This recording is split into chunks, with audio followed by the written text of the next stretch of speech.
स्नेनिल्स art of teaching या चॅनलवरती आपल्या सर्वांचं स्वागत आहे. विद्यार्थी मित्रांनो, टीआरटीच्या माध्यमातून घेण्यात आलेली पोलीस भरती जी आहे त्या पोलीस भरतीचा रिझल्ट मात्र अजूनही लागलेला नाही. आज आपल्या एका विद्यार्थ्याने ज्या वेळेला टीआरटीला भेट दिली, या टीआरटीला भेट दिल्यानंतर त्यांनी जे उत्तर फोनवरती दिलेलं आहे ते रेकॉर्डिंग सुद्धा आपल्या ग्रुपला आहे. या ग्रुपला रेकॉर्डिंग टाकलेली आहे, त्यामध्ये त्यांनी स्पष्ट उल्लेख केलेला आहे किंवा सांगितलेला आहे की वारंवार जेव्हा विद्यार्थी फोन करतात त्यांनी सांगितलं काम चालू आहे, वेळ लागेल. काही जणांना उत्तर त्यांनी दिलेलं आहे की 22 तारखेनंतर रिझल्ट लागेल. त्याच्या मागचं कारण काय, तर 22 तारखेपर्यंत 16 ते 22 तारखेपर्यंत आपल्या पीएसआय, एसटीआय, जेएमएफसी, नाबार्ड जे काही बँकिंग आहे, विविध एसएससी, आरआरबी यांचे जे काही आपलं विकल्प देणं आहे, ही विकल्प देण्याची शेवटची जी तारीख आहे, शेवटची तारीख 22 तारीख आहे. त्यामुळं आम्ही हे जसंही ही प्रोसिजर संपली, जशी ही प्रक्रिया संपली तसंच आम्ही आपला रिझल्ट लावू असं त्यांनी म्हटलेलं आहे. काही विद्यार्थ्यांनी सांगितलं की पोलीस भरती नंतरच लावा ना, तुम्ही आमचा विचारच करू नका. परंतु त्यांनी त्यावरती काही भाष्य केलेलं नाही, काही ते बोललेलं नाही किंवा रागावलेलं नाही. पण त्यांनी स्पष्ट उल्लेख केलेला आहे की आम्ही 22 नंतर रिझल्ट लावू. पण काही विद्यार्थ्यांना हे सांगितलं की 10 दिवसानंतर लावू किंवा 10 दिवस थांबा, काम चालू आहे असं सुद्धा त्यांनी म्हटलेलं आहे. म्हणजे विद्यार्थी मित्रांनो, टीआरटीला जेव्हा तुम्ही फोन करता त्यात कोणत्या विद्यार्थ्यांनी फोन केला तर ते त्यांनी सांगितलेलं उत्तर हे खरं पकडायचं हे काही आपल्याला सांगता येत नाही.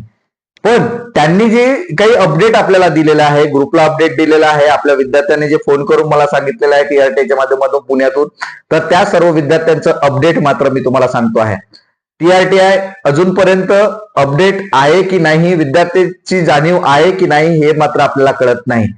आणि त्यात आधीही आदिवासी विद्यार्थ्यांना किंवा आदिवासी लोकांवरती अन्याय केला तरी ते काहीच करत नाहीत, हे त्यांना गृहीत पकडलं जात होतं. आजही 21व्या शतकात ती स्थिती आहे.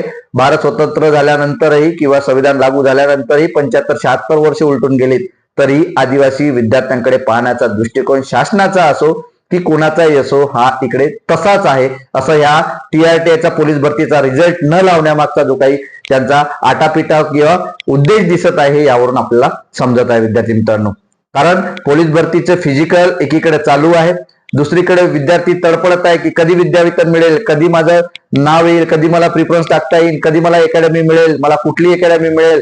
ह्या सर्व ज्या बाबी आहेत ह्या सर्व बाबी अत्यंत महत्वाच्या आहेत आणि आदिवासी विद्यार्थ्यांनी नक्कीच या संदर्भात जागरूक व्हावं. जे सुशिक्षित वर्ग आहे, जे संघटनात्मक काम करत आहेत, त्या सर्व पदाधिकाऱ्यांना सांगू इच्छितो की या करिता आपल्या विद्यार्थ्यांकरिता यांना कसा न्याय मिळेल याच्यासाठी कायमस्वरूपी प्रयत्नशील राहावे, जेणेकरून लवकरात लवकर टीआरटीचा रिझल्ट लागेल आणि विद्यार्थ्यांना त्याचा नक्कीच फायदा होईल. आर्थिक पाठबळ मिळेल, त्यांना शैक्षणिक पाठबळ मिळेल, प्रशिक्षणासाठी पाठबळ मिळेल आणि या माध्यमातून कुठेतरी विद्यार्थी आपल्या शासकीय नोकरीमध्ये रुजू होईल आणि पोटापाण्याचा त्यांचा प्रश्न कायमस्वरूपी मिटेल. हे अत्यंत महत्वाचं आहे. हेच आजचं अपडेट होतं. हे अपडेट आपल्याला कसं वाटलं नक्की कमेंट बॉक्समध्ये कळवा आणि अशाच अपडेट करता माझ्या या चॅनल सबस्क्राईब करा.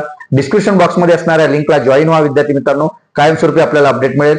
फेसबुकला अजून फॉलो केलं नसेल तर निलेश नन्नावरे नावाचं माझं पेज आहे, त्यावरती फॉलो करा, ज्या माध्यमातून फेसबुकला तुम्हाला सुद्धा अपडेट पाहायला मिळणार आहे. धन्यवाद.